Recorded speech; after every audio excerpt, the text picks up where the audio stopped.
Welcome to The Real with Joseph Labman. I am Joseph Labman. Thank you for tuning in to this episode of The Real, taking time out of your day to come watch this episode. I really appreciate that. If you haven't subscribed already, please subscribe for me. I'd really appreciate that as well. That's the best way you can support this channel and help me grow my content and grow this channel to where I'd like it to be. Everybody hit the like button for me on the way in on this video today. That also helps promote this video more in the algorithms, helps grow this channel more as well. Please share this content. I would really appreciate that. My guests would as well. If you would please share this episode with someone you know that maybe is interested in the topic we're talking about today. Please leave a comment below as well. We'd love to hear your guys' feedback. You can interact with myself and the guest on the panel and the live chat as well. Whatever we're talking about, just leave a comment there in the live chat. Pop in and say hello. We'll put it on the screen for you. And yeah, without further ado, let's get to the show. Welcome back to The Real with Joseph Labin. I am Joseph Labin. Happy New Year's to you guys. It's 2025. Can you believe it? But yeah, happy New Year's to you guys. Thank you for tuning on in. Like I said, if you're new here, please like, subscribe, and share. I'd really appreciate that. And let's get into the show tonight. Obviously, get right to it. As the Buckeyes absolutely dominate the Oregon Ducks. I mean, this is a beatdown, man. This is a beatdown from start to finish. Welcome on in here, guys. Make sure you hit the like button on your way in here as we get into this game. As the Buckeyes absolutely just dominate the Oregon Ducks. I I picked Ohio State to win the game. Obviously, I think I picked on the show here the other day. I said 42-35. I thought they would win. I thought it would be a close game. I thought Oregon would give them a hell of a fight. But man, Ohio State from the jump, really from the jump, from the first minute, as they got the ball first, which I thought was key for Ohio State. I thought Oregon winning the toss and deferring and giving Ohio State the ball first, I thought was a good win for Ohio State because I feel like Ohio State's a kind of team, the way they played against Tennessee, I'm thinking, man, they got all the momentum now. They seem to have a little confidence, a little swagger back. The way that offense is flowing, I'm thinking, man, they just seem like the kind of team. If they get up on you early, it's gonna be hard to come back and behind and catch up to them because they can just keep going and going and going. And they can throw the ball over the lot with Jeremiah Smith. We're getting to him in a minute. And if they want to start running the ball with the two-handed monsters at running back, they could do that as well. And so them getting the ball first, I thought set the tone for the rest of the game. I thought that was actually the coin toss. I thought went our way. If I'm being honest with you, and so we come out in a minute. In the first play, boom. Second play, another big. Actually, I got to pull it up here. It happened so fast. They scored a touchdown in less than a minute, and let me pull up the drive here. So first pass was complete to G. Scott. It was a beautiful little concept down the sideline for 30 yards for a first down. Second pass was to Jeremiah Smith. It was incomplete, but you could tell from the jump they were going to try to target Jeremiah. And they come back to second play, and he comes across and he slips right out of the backfield. And Oregon looked really confused on that play. They weren't set. They were the communication was off before the pre-snap, and they were arguing who guarded who. Are we at man? Are we at zone? And he just ran right out of the backfield in motion and caught it out in space. It took off Jeremiah Smith for 45 yards. And that just set the tone for the rest of the game, man. I don't feel like Oregon was ever really I never really thought Oregon was ever going to win this game once we got ahead because you could just see it from the get-go. Just not only just Jeremiah Smith, but just the attitude from the Ohio State team, the edge, and how intense they were, the attitude, the focus. You could just see it from Jump Street, and they didn't let up from there. I mean, the defense's first drive got them right off the field, 3 and out, and you could see with the defense right away as well. The D line, both sides of the ball, really, not just the D line, but the O line as well, dominating the line of scrimmage early on in the first quarter. That just carried on the rest of the game, and the defensive front seven was taking the runaway, forcing Dylan Gabriel to have to sit in the pocket, scramble out of the pocket, make throws off balance, and they really had him flustered. I think we had 7 sacks tonight. We gave up 0. So we were dominant up front on both sides of the ball. And if you went in the trenches like that, you're not going to lose really any game, especially when you have the talent Ohio State has. That's going to be hard for you to lose a game as long as you don't turn the ball over, which they didn't. And I mean, Ohio State was really penalty free too most of the game. I mean, I thought the holding call there in the third was their first one on the tight end. I even thought that was a bad call. I didn't see a hold there, and so just from the jump, you just saw the dominance, the focus, the aggressiveness from the offense and defense, which I love. I love that they were aggressive on both sides of the ball. And Ohio State just didn't let up from there. I mean, even when they had to punt the ball, the defense, I mean, forced Oregon into 3 straight punts. Their first 3 possessions, all punts.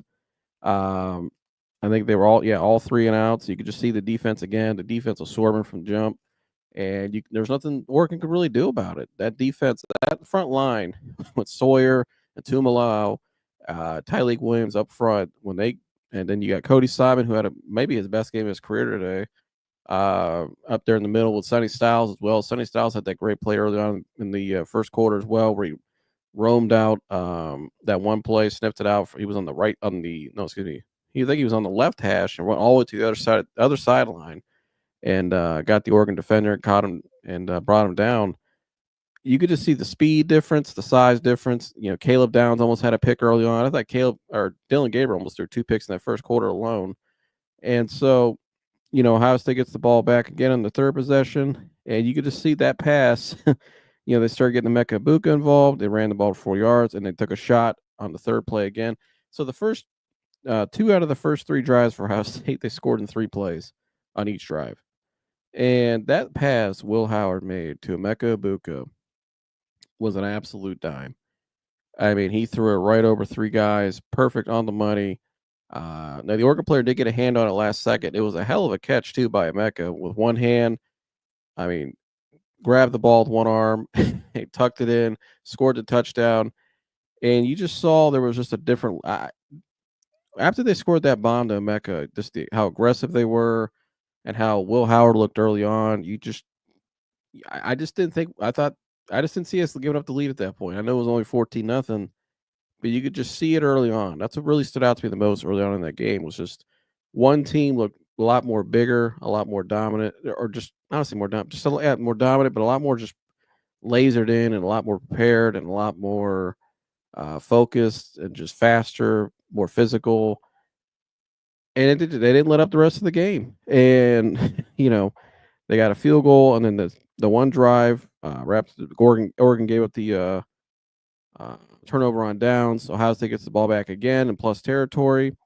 And first play, they ran for Quinchon for 5 yards. I mean, they were running the ball whatever they wanted, 4 or 5 yards a pop at will. A lot of carries tonight. And then they set it up perfectly. And Kirk Herbstreit called it on the drive. Be ready for a shot. And they put Jeremiah Smith in the slot. I don't know what coverage Oregon was running. It looked like a busted coverage. They had one guy over the top on the left hash, but they left the right side of the field completely wide open, and Ohio State went right at it. And Jeremiah Smith, another easy walk-in touchdown. And once they got up on that one, that was when they went up 24-0. Then they come out and they get the punt. The defense forces another punt, another 3 and out, and then Trayvon Henderson takes one for 66 yards and 12 seconds, and that was the dagger. And they go up 31-0 at that point. And that's when you feel like the game was really out of hand. Ohio State was just doing whatever they wanted. And shout out my man Teflon Don's in the house. There he is with his classic comments. I love it. Let's go. Ducks are cheeks. And they were today, that's for sure. As the Buckeyes beat the Duck out of Oregon. And once Travion scored that long bomb, he ran that one all the way to the house. That was a dagger, in my opinion. I know Oregon came out in the second half. They got they got the touchdown drive at the end of the half, and then they came out in the second half and went down to the score. But you never really felt like Ohio State was going to lose the game. And then when Ohio State needed to get back in rhythm, they come out in that drive in the second quarter, or excuse me, in the third quarter, and it's like they just turned it on. All right, we need to put a drive together. All right, let's go out. Let's go out, put one more drive together. And they just walk right down the field, 4 plays. And, or no, how many plays was that one? 6 plays in that drive. But they really just walked right down the field. They targeted Jeremiah Smith more again, got in the ball again, and walked right down the field. Trayvon Henderson ran it in for an 8-yard touchdown. And that was it, really. I mean, there wasn't really – this was supposed to be a lot of people thought this would be a classic game, back and forth game. You go back to the first matchup when these teams played each other early on in the year.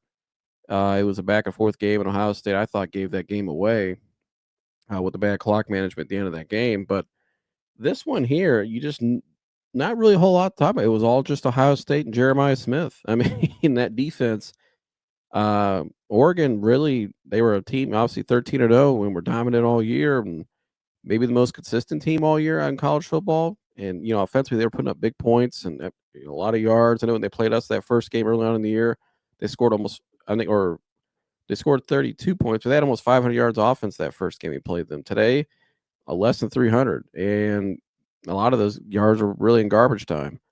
And so, you know, a complete 180 in the game, since the last time we played them back in whatever that was, September, October.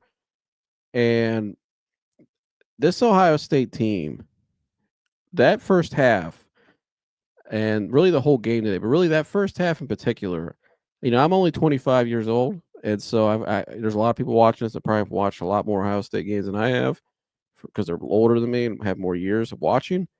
But in my 25 years and being an Ohio State Buckeyes fan, that is the best first half of football I've ever seen them play from start to finish. I mean, it was absolute dominance. I mean, to come out as strong as they did and to just boom, boom, boom, boom, boom. Uh, that's the best first half of football I've ever seen them play. I can't think of another in a big game. And obviously, we can point to other games, against like bad teams where they did that, but we expect that against the number one team in the country in the playoff, where a lot of people on the show were picking them to lose that game. They went out there and absolutely played, in my opinion, the best half of football uh, that I've ever seen them play in my lifetime. I can't think of another game where I've seen them play a better half and got off that big early on a great team against a really good team. And so, and I got to give a shout out to Ryan Day. I was really critical of Ryan Day after that, like a lot of people were after the Michigan game. I came on this show that night and I was a little emotional. I said a lot of things that I didn't really mean. I was just, I was really pissed off that night that we lost that game to Michigan. But, at that time, I said here, Ryan Day at that time, like a lot of people were like, man, can this guy win the big game?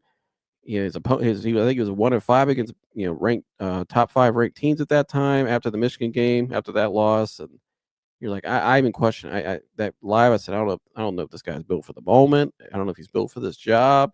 Seems to be too much. Uh, I even said that night too. They probably should move on, maybe look elsewhere.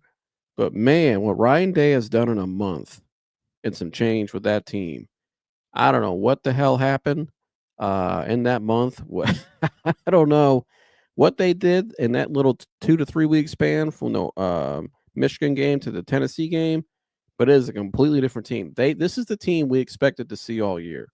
This is the $20 million roster we expected to see all year, with the most talented roster in the country, with the most dominant receiver on the outside. Nobody could stop him. This is what we expected to see: a great defense. This is the Ohio State Buckeyes, and I don't know what happened in that 2 week span. I'm really curious. I mean, if they go on to win a national championship, I'm sure it's gonna be something that people will be writing articles about, journalists, or something that people will be looking into. What really happened? What did they do in that little 2 to 3 week span? Because this is a completely different team. I mean, this team looks like these 2 games. I'm not going to overreact, but these 2 games, I haven't seen an Ohio State team like this since 2015. Where they just absolutely are just dominating teams, controlling the line of scrimmage, more physical than everybody else, bigger, faster, stronger. And I said on the show after the Tennessee game, I said that when they won that game against Tennessee, it reminded me of when they beat Wisconsin that year in that 2015 run. Remember when they went to the Big Ten championship and they won 59-0. And you could just see after that game against Wisconsin that year, the attitude, the confidence, the edge. There was something special brewing there. And if you ever seen a great team or been a part of one, you know what that feeling's like. You've seen that. You can identify it from far away when you could see a team that's about to really play their best ball at the right time. And that's what happened that year. Remember, they went on to beat Alabama in the Sugar Bowl, and then they went on to obviously beat the Oregon Ducks in the national championship and just cruised right on and won the whole thing. And they were clearly the best team that year. And when I watched that team against the Tennessee Volunteers a week and a half ago, that reminded me of that Wisconsin game. And I came on the show and I said, man, this team's the most dangerous team in college football right now because nobody's playing as confident as them. Nobody is playing as complete ball as them in all 3 phases of the game. And Number 4 is unguardable, and the quarterback is playing at a high level, and your running back's playing at a high level. The O-line, the D-line's dominant. I mean, everything was just you had a team, but also it's a team and a culture right now that's just completely locked in, playing for each other, playing for their coaches, playing for their brothers, playing for the name on their back of their shirt, and playing for the brand for the Buckeyes. And I dominant. And this team, to me, right now, they should be the favorites to win the whole thing. I don't see any other team outside of well, I don't say so Texas, Penn State, Georgia, Notre Dame. I don't think any 4 of those teams right now could beat Ohio State. I thought this game today was the one. I thought this a lot of people thought this might be a really the national championship in a way, against Oregon, because I thought Oregon, not only because the game was out on the West Coast, but also it was Oregon's first game in the playoff. Oregon had beaten us early on in the year. They had a little, I thought maybe they had a little more confidence there. And Oregon's been a pretty damn good team all year. They got a lot of speed, a lot of big time playmakers. They got Burke was back on the defensive side of the ball. Him and Harmon up front, really good front. And Tez Johnson, Dylan Gabriel's been playing high level all year. Was a Heisman Trophy runner up candidate. So um, I thought this was the team that could really give us the most fits because it was out west, because it was in the Rose Bowl, because they beat us this year. And we were coming off a high win at home, and so how is this team going to respond? How does Ryan Day get his team back up again to, that's some of the criticisms I know, like people pointed out on this show. Not say criticisms, but concerns people had was, man, how do they keep getting up for these games each week? Because this is a run here. I mean, you just beat Tennessee at home in a high win. Now you got to go all the way across country, go play Oregon, right? And so what Ryan Day has done since the Michigan game, for between each game since then, has been nothing but spectacular. It's his best coaching job. I mean, he went from being at the lowest point of his career to now at the highest point of his career, and and really in a month and some change. And it's unbelievable, the turnaround. And I gotta give all the props to Ryan Day. Number one, he's a great. I never attacked him personally that night when I came out here when they lost to Michigan. I was just a pissed off fan, and I thought a lot of my criticisms were warranted. Like Jersey said here, shout out to Jersey. Um, but he's a great guy. He's a great leader. He's a good family man. I love what he allows off the field as well. Dude, there's a spiritual component in that locker room right now that I think is really carrying his team as well. And I'm gonna get into a point a little bit about Jeremiah Smith, why I think he's really flourishing at Ohio State as a freshman this year, not because of the talent alone, but some other reasons too. But um, I mean, I love what he allows off the field, but he has really um there's just a different feel with him. Like when I watched the coach's press conference yesterday, when him and Dan Lanning are up there sitting next to each other and they're answering questions from the media, Dan Lanning was a lot more, and Dan Lanning's a great coach. I like Dan Lanning a lot. I think he's gonna be great for a long time. But Dan Lanning to me was a lot more looser and in like a fun way. Like we're happy to be here. It's gonna be a great game, and go Ducks, and hopefully we win. Where Ryan Day, if you go watch that press conference, Ryan Day's answers were very all about the team, culture, and he was very laser focused. Like his eyes, like that's what really stuck out to me in that press conference. He just was staring straight forward the whole time. Like he was like dialed in. Like you could tell this guy, yeah, he had probably been sleeping much for like last week and a half, which I mean usually that's how it goes. Really, I mean you talk to any great coaches, they'll tell you if you're doing it the right way in in football, especially in college, you're probably working 20-hour days every day, a lot of film, a lot of studying, a lot of practice work, a lot of prep. You're not sleeping a whole lot. There's a lot that goes into it, and so he looked like a guy that was really laser focused, and he was determined to win this game. And the team followed that attitude. And I really think that's been the difference in the team in the last month since that game against Michigan where they fell apart. Um, it's just Ryan Day and Chip Kelly, I think, just took their coaching to another level. I think they said, all right, you know what? We had a bad day, wash it out. And I think they just said, let's get back to what we do best. Let's get back to hey, Chip Kelly, let's get back to get back to calling the plays that got you to where you are to this point, the style, the running scheme, right? The gap scheme that he brought back. Um, and being more aggressive downfield. And Ryan Day, you got this job at Ohio State, and you were always an aggressive guy when you were a coordinator when Urban was here. And your first year at Ohio State, your teams were always aggressive. Be aggressive, throw the ball, get number 4 the ball, like get the ball in your best player's hands. Don't stop. No more cute football or trying to prove a point. Just go out there and win the damn game and do whatever it takes to win. And I think that's what they just put the guard down, and I think the teams followed suit. I think when you watch that Michigan game and you hear the meetings they had after that game, and especially the one players meeting that they had, the Buckeye Scoop reported after that game, and where players were kind of getting pissy with the coach, and it sounded kind of bad. And I think Ryan Day kind of I think he did the right thing of listening to his players, taking the temperature of the room. And I'm sure a lot of players are probably like, and you could see it, like, Coach, we believe in you, but we just go out there and play. Like, just go out there and be to be aggressive, be dominant. There's no reason to be running zone scheme to the short side of the field and trying to run at Michigan's best players to try to prove a point, or that we can run the ball. We're the tougher team. Forget all that. Just go out there. We have all the talent, and just do what we do best. Get the ball to Jeremiah Smith, and from the jump, no messing around, and just keep going, just nonstop. Just be killer mentality the entire game. And that's what they've done. And it's reflected on the team, but it had to start with the coach and the play caller first.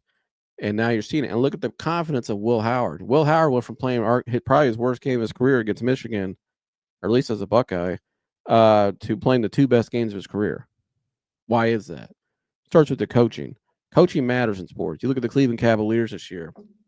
They're on a historic pace right now. They're 8-0 against the West, just won back-to-back games against the Warriors and the Lakers, beat the Nuggets, almost 150 points on the Nuggets nights before that. But it's all the coaching.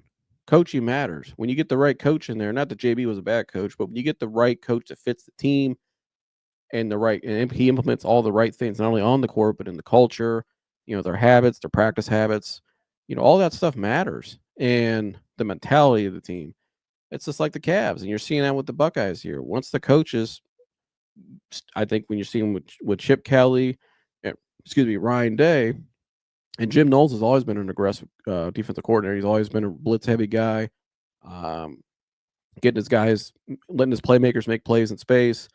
With the athletes he has here at Ohio State especially, you're just seeing the coaching staff really put their best foot forth right here, right now when it matters most in the playoffs, and it's reflected on the field. And so I think that's why your quarterback's playing as confident as he is, and the team is as confident as it is. When you have a true freshman coming out there this week and saying, going against the number one team in the country that they lost earlier in the year, by the way, you're going out west in the Rose Bowl. You say, if they run if they try to run single coverage, we're throwing it up all day. Nobody can guard me. That's confidence. But why does he have that confidence like that? It's because it's reflected. You could feel it in that locker room right now. You could feel it in that culture right now in the building down there at the Woody. For a guy to go out there and say, and then to go out there and back it up, and not only back it up, put on a historic performance today for a freshman. Really put on one of the best performances I've ever seen from Ohio State receiver. I'm just being honest. It goes back to the coaching, and so you have to give a lot of credit, a lot of the credit to Ryan Day and Chip Kelly, especially because, man, they have completely went back to the basics, went back to the fundamentals, went back to, hey, man, this is what got me the job. I'm an aggressive guy, and that's what I'm going to do. No more cute football. No more trying to please everybody. No, I don't have to worry about Michigan anymore. That game's past us. Ohio State, at the end of the day, we need to win the national championship. That's the number one goal every year. Win the national championship. I know some fans are saying, we'd rather beat Michigan and go 1-9. Okay, or go 1-11. That's crazy. Right? That's crazy. The goal is to win the national championship. You pay $20 million not to beat Michigan, to win the national championship. All right? That's what it matters most. That's what you're remembered for. Right? We remember 2015, that team and all those players, and those guys are all legends in Columbus now. Why? Because they won the national championship. And we've compared every team up to them. Every team we've had since then, we've compared to them. Right? 2019 was a great team, right? Dominant. Probably should have won it that year, but they didn't win it. They didn't win it. So, they don't get brought up as much as maybe they should have that year, because that was a great team. That team really should have won it all that year. Had a dominant edge, Justin Fields, Olave, all those guys. But they didn't win it, right? We talked about 2015 before them, because it's about, and that team in 2019, they dominated Michigan on the road. But it's about winning the whole thing. It's about winning the national championship. That's where legends are made. That's what the standard is, Ohio State. You hang banners up that hang up there forever, right? And so that's all that matters right now. And that's for all these seniors, all these fifth-year guys they have. That okay, they didn't beat Michigan, they didn't win the Big Ten, but they got the big one and still in front of them, the main one. And Ryan Day knows that as well. I don't know what Ryan Day's future is going to be. I don't think he's going to get fired from Ohio State. I've always speculated. I thought maybe Ryan Day could maybe leave and go to the NFL at one point. I don't know, maybe not. That was all it's just speculations, rumors, and put out there. But right now he looks like a guy who's just focused on this year, and as long as he wins, he just needs to get that one. And if I'm Ryan Day, I don't know if I would leave right now. Honest with you, I got this guy receiver for the next 2 more years. I don't know if I would leave. It's like it's a bad job, anyways. But especially win the whole thing. But this team right now, they're just more confident than everybody else. They're just better than everybody else too. I watched Texas today, and I'm gonna get into that now. With Texas, looking ahead to that game a little bit, and Texas, I thought today in a way kind of got that game, gave to them in a way by the refs. I thought the non-targeting call there at the end was complete BS. I thought Arizona State kind of got robbed in a way. But Texas also got dominated in the line of scrimmage in a lot of ways today. I mean, that Arizona State, the first half, struggled. And that guy, that running back, man, is he good. I like him a lot. He was talking a lot of stuff, too, before the game, saying people just don't realize I'm the best in the country. And I'm like, I'm be honest, I never really heard of that guy before today. I guess he was 5th in the Heisman running. What's his I can't remember his name. I mean, I never heard of the guy, but he's a bad dude. Scatabo or Scattaboo, whatever. Scattaboo, Cam Scattaboo. I mean, ran for 30 carries, 143 yards, and 2 touchdowns today on Texas. And to me, Texas didn't run the ball well either. Texas only ran for 53 yards. Matthew Golden, 7 receptions, 149 yards, and 1 touchdown, which you expect against. I mean, obviously Texas's perimeter guys. He said he was determined. Ryan Day was determined. Yes, he was. Columbus is NIL capital of the world. We're rich, bitch. He said, smoking that duck pack. Mary Kay bought Brown Super Bowl tickets. Oh, boy. Shout out to Mary Kay. Buckeyes got lightning in a bottle right now. Yes, they do. Archster bet on Oregon. All right. But anyway, going to Texas, though, looking ahead to that matchup now against Texas, I don't think Texas can beat them. I think Texas, the Texas team I saw today, very sloppy in that second half, gave up a safety. Texas not very consistent, not as dominant. Quinn Ewers, I heard somebody say this recently. Quinn Ewers, now he made some great throws in that end of that game today. We all know how talented Quinn Ewers is, right? But Quinn Ewers he kind of reminds me of the guy who has the perfect batting swing but strikes out all the time. That's what Quinn Ewers is. And I heard somebody say that a couple weeks ago. And I said, that's a great analogy. And when I watched that Texas team today, I really thought Arizona State should have won that game. I mean, they dominated them on the line of scrimmage up front. We're getting pressure on Quinn Ewers at the end of that game.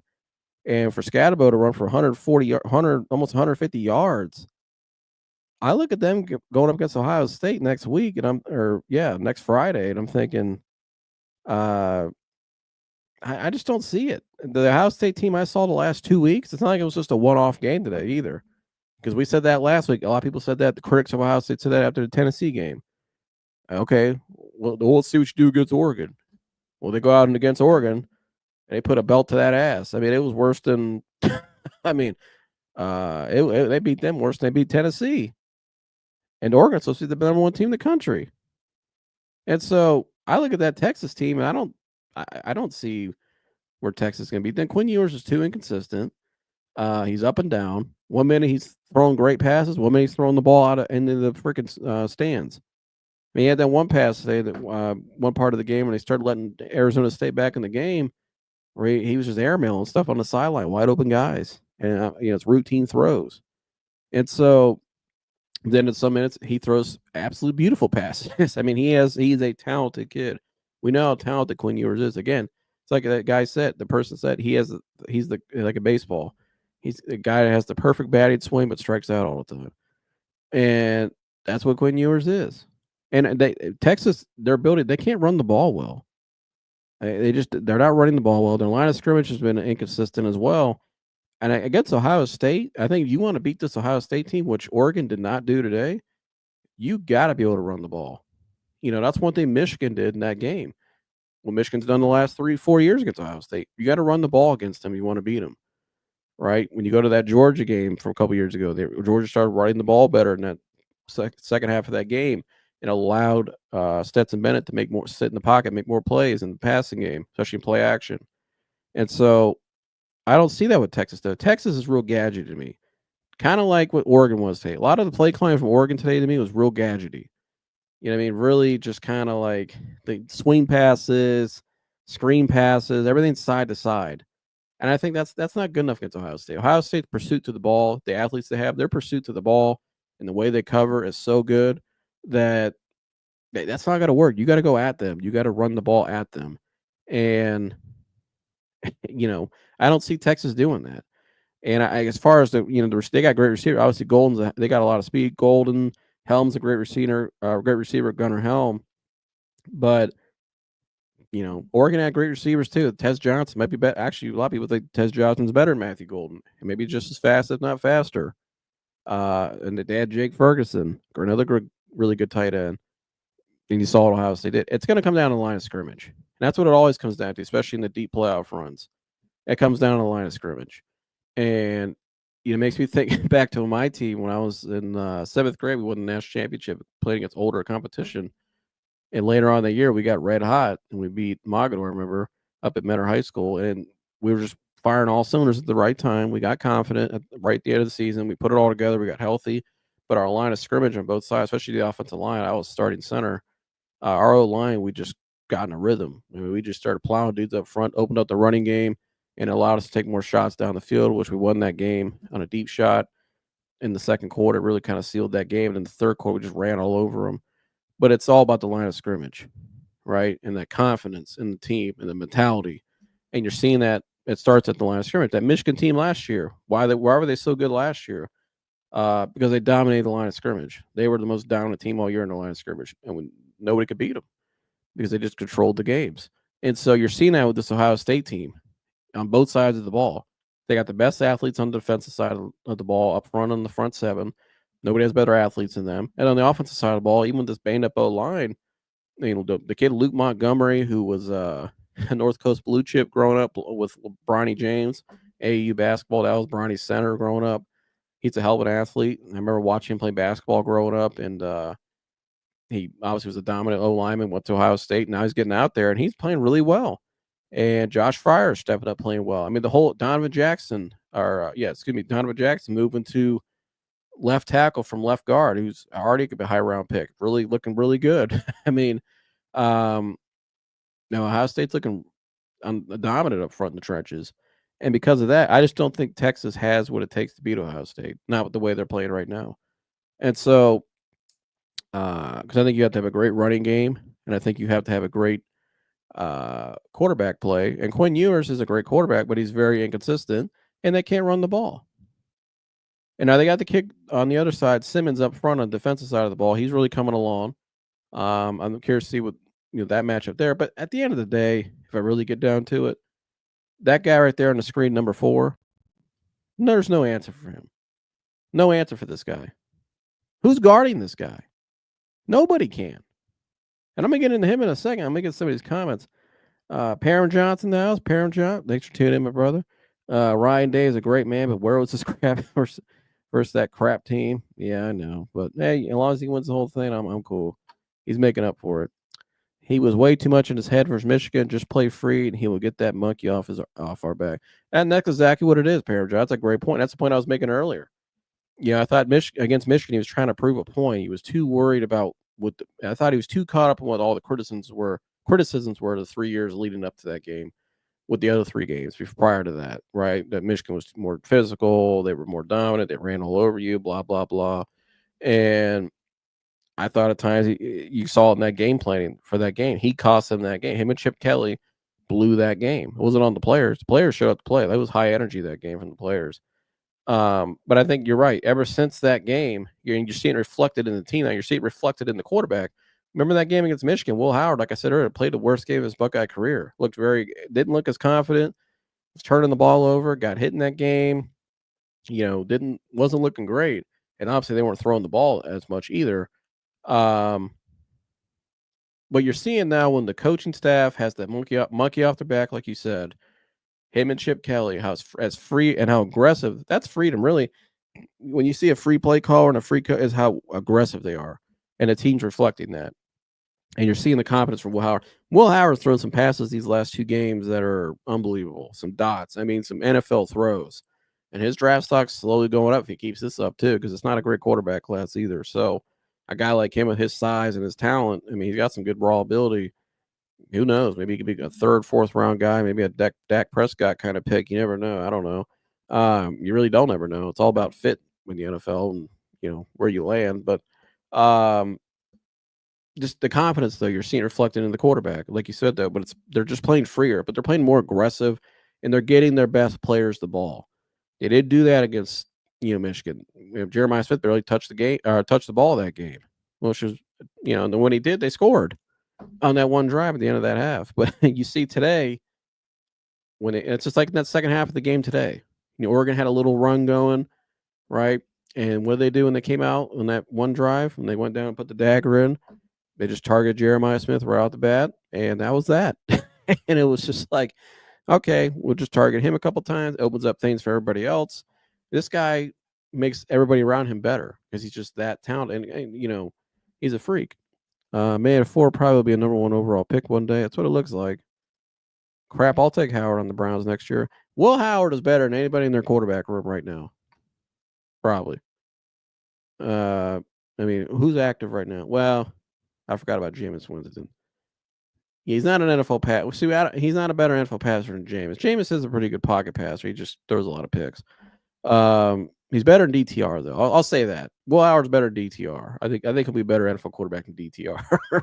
Probably because he's just taller. Number 1. And by the way, too, Parent John talking about other prospects. Dylan Gabriel, really talented kid, athletic, but I just don't see that either. In the NFL, I know he's been brought up with the Browns, possibly taking him as in the draft. I don't think Dylan Gabriel's going to be an NFL quarterback. I think he's just a left-handed DTR, a lot better DTR, more accurate, but small, left-handed. I don't see it with him either. Will Howard, though, with his size and his talent and the throws he's making NFL throws out there, and he's sitting in the pocket as well. I'm curious to see what that's going to look like. Will Howard with some coaching could be a solid QB in the NFL. Yeah, I don't know. I mean, I want to see him stack some more games. Not going to overreact. He's got great talent around him that helps him. Number 1, it helps when you have that guy on the screen there. But yeah, I want to see him stack these games. Yeah, and I want to see if he continues this and wins the national championship and continues the next 2 games playing at a high level like this. He's an interesting prospect because he has the size, he has the talent, the arm. He's showing the arm off on a lot of the deep throws.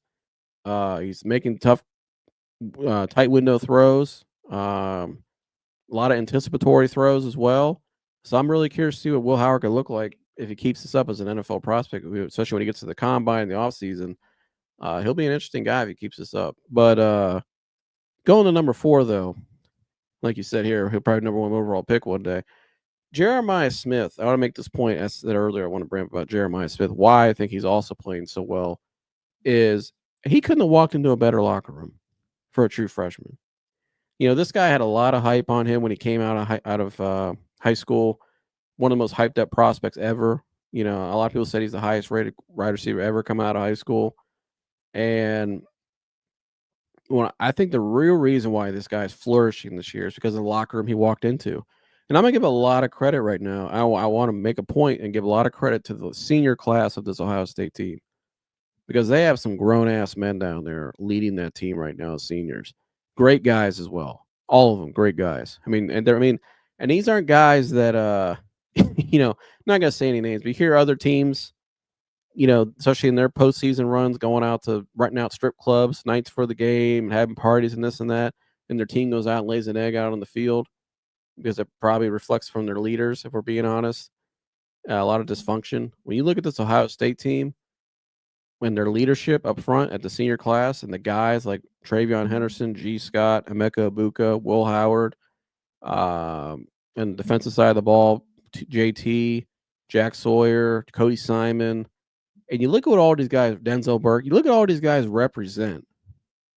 They're just great dudes, like off the field. They're just, and I mean, my gosh, Travion Henderson and G. Scott, all these guys, they got the Buckeye Revival. They're leading off the field, and I think it's really the most important thing that'll ever help number 4, Jeremiah Smith. I think the biggest thing that's going to help his career is the locker room he walked into. He couldn't have walked into a better locker room of great role models, leaders, guys that'll, hey, because this guy, there's a lot of guys that were not as talented as Jeremiah Smith, but almost as talented that walked into college, had a lot of hype, but they didn't pan out because they walked into bad locker rooms, toxic culture. Guys like to go out and party a lot and do the wrong thing, make wrong decisions, don't work as hard. Don't pay attention to details, don't watch film, don't take care of their bodies, don't, a lot of bad habits, right? They just get off and get by talent. But this guy, you listen to him when they say behind the scenes as well, he's the hardest working guy out there. He's on the jugs machine constantly. They have to pull him off the field at times. He wants to get as many reps as possible in practice. Very humble kid off the field, very quiet kid, keeps to himself. Has great, great in the class. It sounds like I've heard too. But I think he walked into the most important thing for this kid. The best thing that happened to this guy was the locker room he walked into, that senior class. And that senior class, like I said, they're just great guys. Shout out to Travion Henderson. Will Howard, after the game, gave praise to his Lord and Savior, Jesus Christ, my Lord and Savior as well. So shout out to you, brother, Will Howard. And I think that spirit, football is a unique sport more than any other sport. It's the most team sport. You have to have a spiritual component. And whether you believe in God or not, I'm not getting into that. I'm not forcing that down people's throats. Everybody has the right to their own decision. I don't judge. I love everybody the same. But I think in football, and somebody as myself who's been a part of a team, a couple teams I can remember growing up, when you have that component in your locker room, especially from your leaders, it really reflects on the field. It reflects off the field. And I think off the field is more important, especially with this kid. This guy could have came in here this year and really just been kind of, Jeremiah Smith, I'm not saying he would have. I think he's a great kid regardless, but I think he benefited and got better walking into that locker room he walked into because he saw a group of guys that were not only determined on the field and great work ethic on the field and great practice habits and experience they had, but also look at the kind of guys that got off the field. I mean, look what they're doing off the field with this Buckeye Revival. The head coach is behind it. I mean, I think it's really benefited this kid to really flourish. He's in the right environment. And it's like when you watch the Browns, we talk about the Browns so much in the show. A lot of my criticisms of the Browns is because a lot of their main problem is just because dysfunction, right? That's not a great environment for people to flourish in right now. And I don't think that's all in the head coach. I think that's, this isn't a Browns thing, but I think that's a lot of, the way this organization's set up structurally, it causes a lot of dysfunction naturally, the way they're set up. And we look at Ohio State though, and in the Browns, one thing the Browns lack, in my opinion, in their locker room, you see it on the field, is leadership, strong leadership. When you watch it, and you need that in football, you have to have those guys. When you watch the Pittsburgh Steelers, they got strong leadership. It starts with their head coach, guys like Cam Hayward, guys that love the Pittsburgh Steelers, and they walk it, talk it, and live it every single day in their locker room, in their culture. And that's what Ohio State has with their older guys in the college level. And that's why I think Jeremiah Smith, the most important thing, why this kid, we know how talented he is. We know he's a freak. He's probably the LeBron James of prospects in football, right? He has all that. But none of that would matter if he was able to put it all together off the field. And I think the locker room he walked into is why it'll help him the rest of his career. Because he can carry that on. It'll help him as an individual, right? How to carry yourself off the field, what really matters, right? How to become a great player. And look how dominant this guy is. I mean, he's truly special. He really is, but he's not even just a guy getting by talent either. I mean, he's burning guys in routes. His blocking's really good. He's just a really smart player. And when they need a big play, he's a guy he's so confident in himself. He steps up and makes the play. And that's why they asked him after the game, in the post game, can anybody guard you? And he just said flat out, no. They can't guard me. And he's right. Nobody can guard this guy. He's the X factor. He's the guy that can, it's like when we went and going back to 2015. Why I think this team reminds me of the 2015 team. That 2015 team, who was the hottest guy in that playoff? In my opinion, it was Zeke Elliott. Zeke Elliott was playing at a high level. Nobody could stop Zeke that year. That playoff run, Zeke was unstoppable. You couldn't stop him. And Jeremiah Smith, he's that team's version, maybe in a better version. I mean, when you have a guy like that, man, he's a cheat code, an absolute cheat code. Whenever they're in doubt or need a big play, you just go to number 4, and it's automatic. Can't stop it. It's going to be a pass interference or he's going to get a big play. It's going to be one or the other. Rarely do they get an incomplete pass thrown that way. Rarely. And it helped him out today, especially today, because, man, I'm going to be honest, too. I didn't bring this up. The amount of holding calls that I saw from Oregon's O-line today that did not get called was unbelievable. I mean, Oregon's O-line, they were holding that front, Ohio State's front all game long. So many holding calls. And they were not called at all. Clear, obvious holds.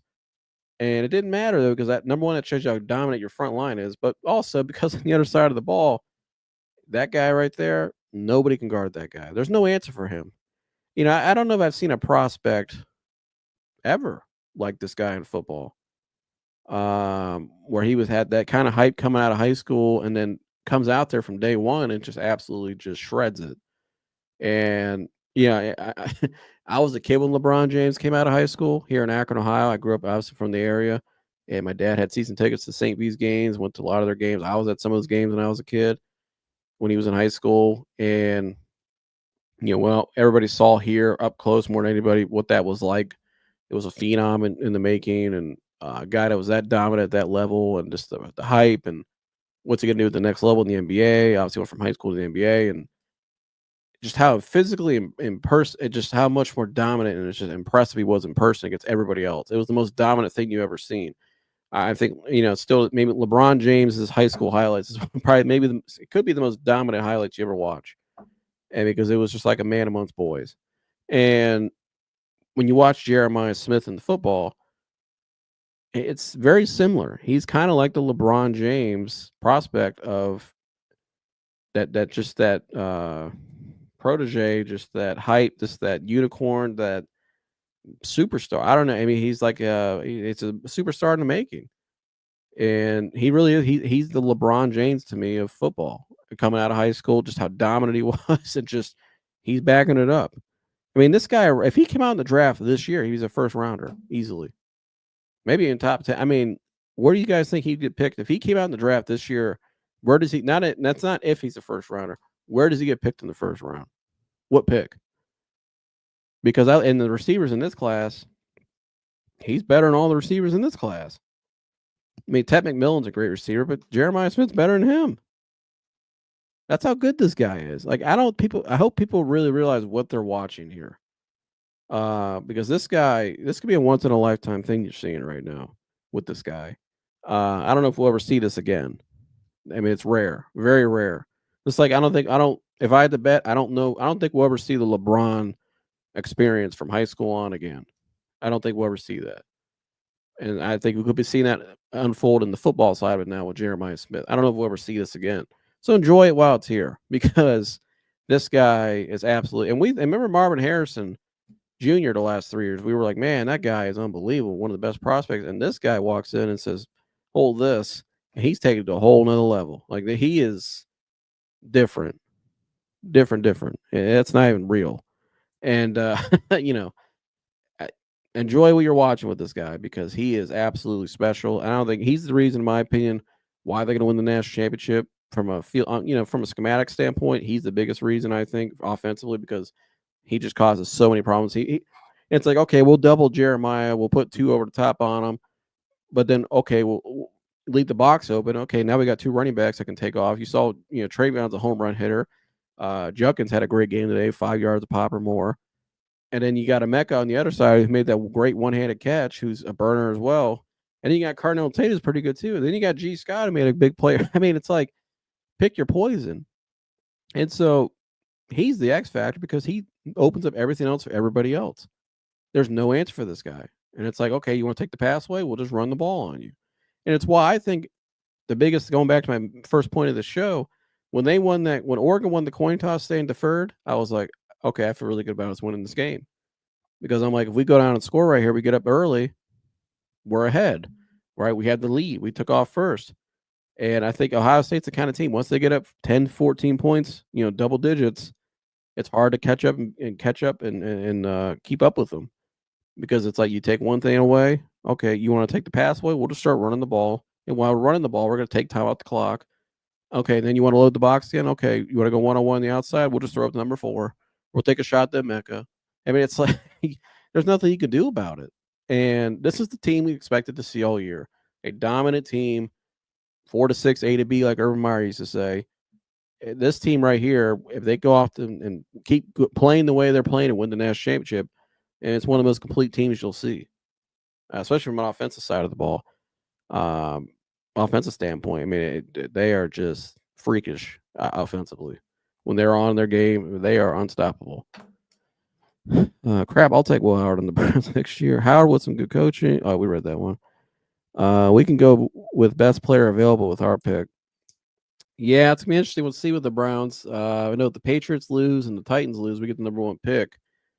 And that's gonna be interesting too. I think the best thing for the Browns right now, I guess real quick to get into it real quick. I know it's Ohio State today, but yeah, I think best player available or trading back. If Vegas calls and says, "Hey, we want Shador, we'll trade up to your top 3 pick, whatever it is, and here's our package." We could probably drop down to maybe 8, maybe 7, maybe take Ashton Genty right there, maybe get additional assets, use those additional assets. I would use those additional assets. I would call Minnesota, like, "Hey, what do you want for JJ McCarthy?" That's what I would do, is try to go get JJ McCarthy. If JJ McCarthy came out in the draft this year, he'd be the number 1 he'd be the number 1 quarterback by far. I know some people maybe disagree with that. Maybe they think Shador Sanders is better. Shador's really talented. I like Shador, but JJ to me was better, coming out more polished, and just I'm more comfortable with JJ, a lot more comfortable with JJ if I'm being honest. And so, yeah, and Cam Ward, really talented kid, but I wouldn't take him personally. That's just me. And some of the other guys in this class, but Will Howard, like we said earlier, maybe Will Howard's the guy that is. I think there's gonna be one sleeper in this class. Not saying not sleeper in terms of being a superstar, but a guy that can maybe be a solid NFL starter maybe one day, or a solid QB in the NFL. Maybe Will Howard's turned into that guy. I don't know. We're going to see. If he can stack a couple more of these great games and win the Natty and have a great offseason, he's really going to be he's going to be in really good shape come April. But we'll see. But, well, go Bucks. That's my reaction to today's game. I want to come on tonight and, give props to these guys. And it was a great day to be a Buckeyes fan. Great start to the new year. Happy New Year's to all you guys. Love all you guys. Stay tuned because we're going to be coming back here soon with some more shows. I think stay tuned. I think Friday, the Fix will be live. I spoke to Dan yesterday, and they're going to get into some college football. Obviously, Georgia's game is tomorrow, obviously, due to the incident today in New Orleans. So thoughts and prayers to everybody in New Orleans and that tragedy. And so the game we play tomorrow at 4 o'clock, the Sugar Bowl. And so we'll know the winner of that by Friday. And stay tuned for the Fix. Also, go check out Mike Antonasis, the Professional Fan episode from Monday, where Mike shares ways maybe the Browns could fix the team in one off season, and some ways maybe they can fix some things. Go check that video out. Mike did a great job with that. The Fix should be really fun Friday night with all the betting. You've read the sports betting parlays and all that. Tune in. They got you covered from 2 gurus. So stay tuned to that Friday night. Man, that 2026 draft is going to be insane. I wouldn't mind if the Browns suck again next year. Yeah, Arch Manning would look real nice in brown and orange, wouldn't he? I'll take Arch. Arch could end up being one of the better prospects we've seen in a while, just because he's got the real quarterback NFL pro style that I like. But we'll see. It's going to be interesting. But make sure you guys like, subscribe, share all the good stuff. Thank you guys for tuning in tonight. And go Bucks. We'll see you guys in the next one. I'm out of here. Gone.